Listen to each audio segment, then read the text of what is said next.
Have you heard of this contract? It involves technicians who are walking around in the villages, especially up country, and they are purporting to be looking for land to build telecommunication masts, which we call boosters in Kenya. And they are offering a lot of money to the potential victims in this case. So for example, they will walk around in your village after identified a potential victim who is typically someone with some means. So this could be a retiree, it could be someone with a job like a civil servant, a teacher, a doctor, a businessman.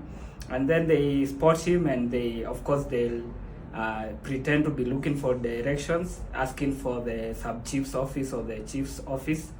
It looks very natural until they tell you the reason we are looking for this chief is because we were looking for some piece of land that we can install the booster and we'll pay $1 million bob, and every month we'll be paying something like 90,000, which is it's a sweet deal. Then of course the victim will most likely say, yeah, I am actually a landowner here and you can try out my land. So they'll take the measurements and they'll be having another person in the car who will maybe be a Muhindi or a Chinese person or a Caucasian person, a white person. And this person, the foreigner, will remain in the car as they do the measurements. They have all this equipment that looks very sophisticated, and when they are done, they'll come to the victim and say, unfortunately, the measurements are going to the next piece of land. They really wanted you to get this money, but looks like the measurements are against you. But since you are a good guy and you showed us directions, I think we can plan something. Since our boss didn't see the results, we can skew the results. And then when the guys who are coming to install the boosters come, we'll give them something like 150,000 for them to agree to our results. As we don't want anything, it's just that we want our core team to flow with this lie. So once you make the payment for the 150K, and this is after they have given you like a very detailed contract, they have taken photos of your title and they pretend it's a very elaborate process. So they tell you you'll make the 150K so that we can do the payment, and then within 2 or 3 days the technical team will come and install, and before they come you'll get the 1 million in your account. They'll actually even take the bank account.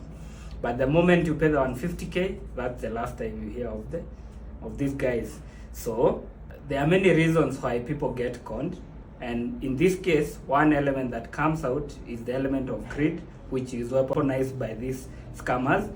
And greed is a human trait or a human weakness that involves the want for excessive wealth or power.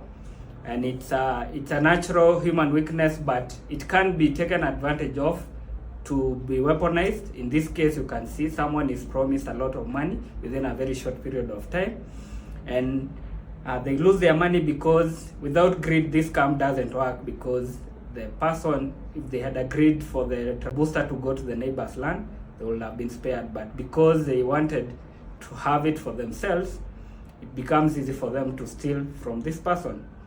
How can you protect yourself when the scam is targeted to take advantage of your greed? Number one is to do due diligence.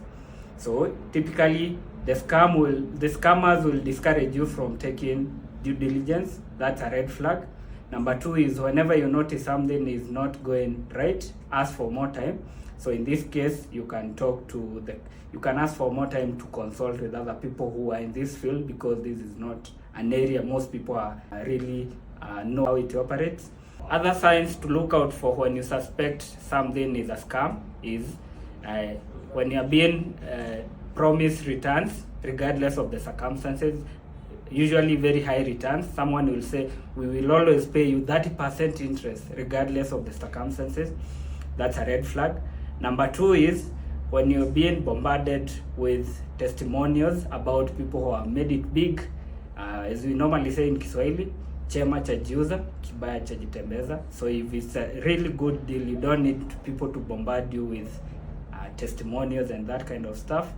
Number three is when you're being told to make the deal in a hurry, like you're being told deposit the money now, don't consult, and Number 4, when you are being encouraged to take a shortcut. So in this case, you are being encouraged to pay money to bribe some officials so that the telecommunication mast can be installed in your place when really the coordinates show it should be somewhere else.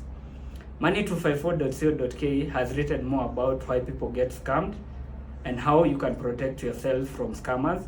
Click on the link to learn more.